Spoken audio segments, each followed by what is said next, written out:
Hello and a warm welcome to this special conversation on the Squirrels.in. We all woke up with a story which actually has been developing for quite some time now. Anil Ambani, India's Mr. Infamous when it comes to holding positions of a prominent businessman. The kind of allegations which have been leveled against Anil Ambani all through his tenure over the last decade or so is perhaps good enough to be converted into a best-selling book or a best-selling Netflix series. The latest provocation against Mr. Anil Ambani is that the Enforcement Directorate is looking at a potential bribery angle against allied industries, allied companies of Anil Ambani. Why is it that Mr. Ambani's name is always related to siphoning off of public funds or being involved allegedly in a corruption scandal in Rafale deal or being involved in terms of why he could not finish off the Delhi Airport Metro project? With me, two of the foremost economists, watchers of Indian economy and watchers of Indian businesses, I should say. Dilip Cherian, well-known management guru, dear friend of Squirrels.in, and another economist and development tracker, Mitali Nikore, with us as well. Great pleasure for us to be welcoming you both. Let me straight away ask you, Dilip, and put you on the hot seat. What is it about Anil Ambani? From the time I started my career, which was almost 2 decades back to now, why is his name always associated with some controversy or the other? As someone who has worked with Dhirubhai Ambani and seen the Ambani family develop and get into business, I can tell you that Anil Ambani's rise to fame and thereafter this descent into controversy has been a rather troubling aspect of what promised to be a huge opportunity for true Dhirubhai style entrepreneurship. What went wrong? I tend to believe that sometimes people with ambitions that are outsized, some of them succeed and some of them fail. However, I think what really needs to be paid attention to is in the last few years, the allegations are about two kinds of things. One is, flouting the law clearly on one side of the balance sheet, and the other is controversies with global entities, i.e., Chinese companies, Ericsson, etc. So, unfortunately, the net effect of all this is that you are left with the lingering image of a businessman who not only flouts the law but is confident that he can do it in whichever geography he is in. So, Dilip, I'll tell you, I have a bit of a problem with this analysis, because you look at the allegations which have consistently been leveled against Anil Ambani, and even look at the present ED raids which are being made against Mr. Ambani. Now, on one hand, the Supreme Court just yesterday was talking about the performance or the lack of performance of Enforcement Directorate when it comes to getting convictions. But Anil Ambani being barred by the SEBI from trading for a certain number of years, being imposed a fine of 25 crores. Now Anil Ambani being accused, his companies being accused of being involved in another bribery scandal allegedly with Yes Bank. Is there a problem of business ethics, business culture when it comes to the junior Ambani? I think that we can't escape that basic fact. It's staring us in the face today. But equally, Bhupen, and I'm not trying to defend anybody here, but having seen the number of cases against Yes Bank, I think it was business as usual as far as transactions with Yes Bank is concerned. Yes Bank has almost an unblemished record of some controversy turning up on their doorstep on almost any big business transaction they've been involved in.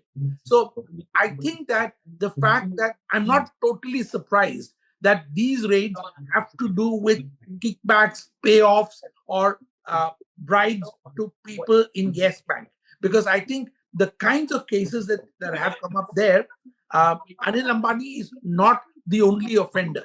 There seem to be a series of offenders who have used and effectively siphoned money from this particular bank. So as far as the other things are concerned, they are a different type of charges. You talked about the Airport Express, Some people talk about his ambitions in power. I think many of those were, to some extent, vainglorious attempts at doing things far beyond the scale of what he was funded for. Okay. Mitali Nikore, let me make it very simple. If I was to say that my understanding of Junior Ambani is that he's a thief of public money, would that be a right, accurate description? So I think, Bhupen, this statement has to be a little bit more, onion layered. It's almost like a layer of truths, half truths, and then some falsehoods as well, right? Because at the end of the day, we don't know actually where these onion layers peel off. So if we look at the facts of what has happened today and what has happened in the last 6 months, we can clearly see that the ED today has raided 35 premises that are linked to the personal properties of Anil Ambani. So that is number one. Number two is that 50 companies linked to the Raga group, that is Reliance Anil Ambani group of companies, have been given notices. And this includes Reliance Infra, this includes Reliance Power. Now, why is this important? This is important because at the end of the day, these are massive, large loans that have been given by Yes Bank to these companies. So at the end of the day, there were tenders, there were contracts, some amount of work was delivered, but definitely a lot of it was taken from the top or from the bottom, and it was, it could have been given to other, individuals as well.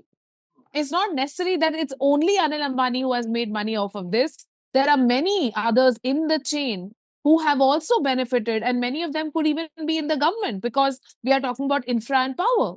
But just yesterday, I tell you, Parliament session is on, and just yesterday there was a statistic which came out that in the last 10 years, 10 lakh crore.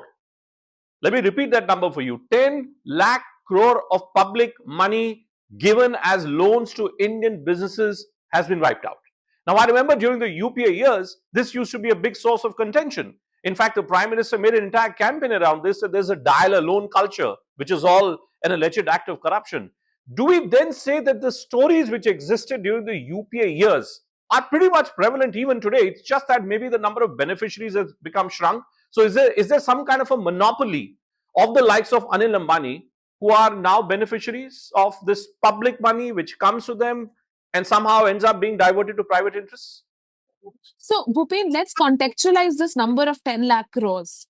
If you look at the budget of 2024-25 or the budget of 2023-24, do you know that this is basically the same number, almost the same number, as the government of India has invested in the national pipeline, annual national pipeline of infrastructure investments?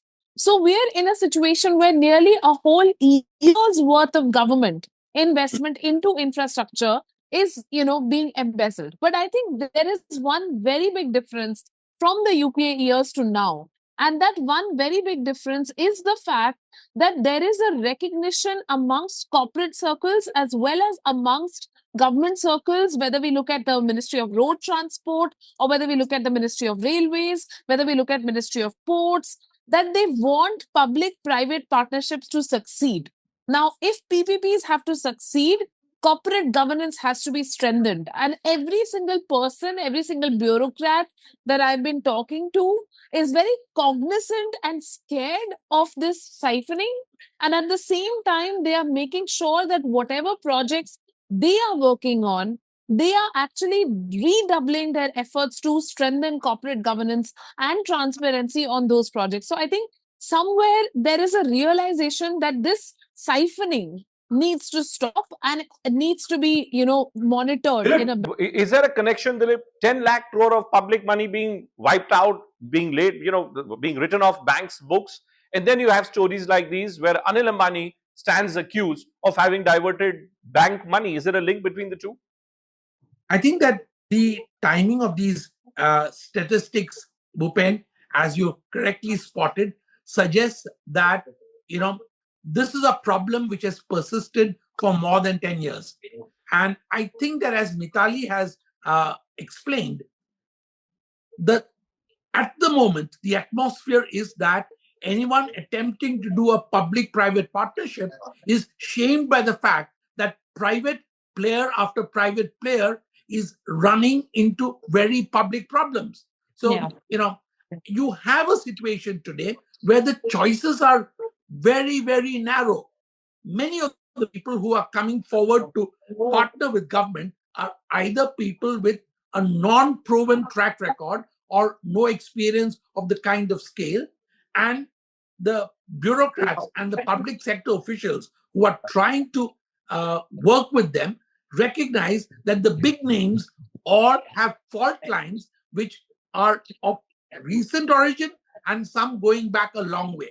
So have things been cleaned up? The answer is no. Do things need to be cleaned up? The answer is we don't have a choice, because the public sector no longer has the kind of appetite for capital generation that it used to have. We are literally running from taxation to expenditure. So the kind of expenditure that India 2047 needs just can't be garnered in this situation. Final question then to you, Dilip. You're one of the few people, you work with Dhirubhai Ambani that you was talking about. I used to be a part of Mukesh Ambani's network for a long period of my time. You know him, you know Anil Ambani. We all know Anil Ambani. What is this difference? I mean, look at Mukesh Ambani. Look at the scale of his business. Look at the business ethics practices. And then you have Anil Ambani. Why this huge distinction between the two? Why could Anil Ambani not maybe draw some inspiration from his elder brother? He should have, and he ought to even have done that till some time ago. I think matters have now come to a head. What is the difference? The difference between the brothers is that Mukesh is very much a nose to the grindstone and deliver kind of person with a very long list of people of immense talent who he has worked with and nurtured. Anil has a tiny team of very high talent, and he just has never created a bandwidth of people with managerial excellence who can carry this the baton forward. And he tends to want to keep everything to himself. He's one of the most over-informed people I know, and he can pick up the phone and talk to anybody. But those are not the skills you need if you want to create a gigantic empire. You don't need to actually have that kind of overarching enthusiasm about being at the cutting edge of every single thing. You can't be the master of everything. You need to leave things to key people and make sure that they stay under the radar, but you empower them sufficiently to build scale. I like that description. Over-informed, but maybe less on the business scale. But thanks so much. Thanks so much, Dilip and Mitali, for joining us and turning the spotlight squarely on Ambani Jr. What a contrast, isn't it? That on one hand, you have Ambani Sr., whose business only appears to be getting from scale to scale. And then you have Ambani Jr., whose business at regular intervals appears to be hitting some roadblock or the other. Thank you so much.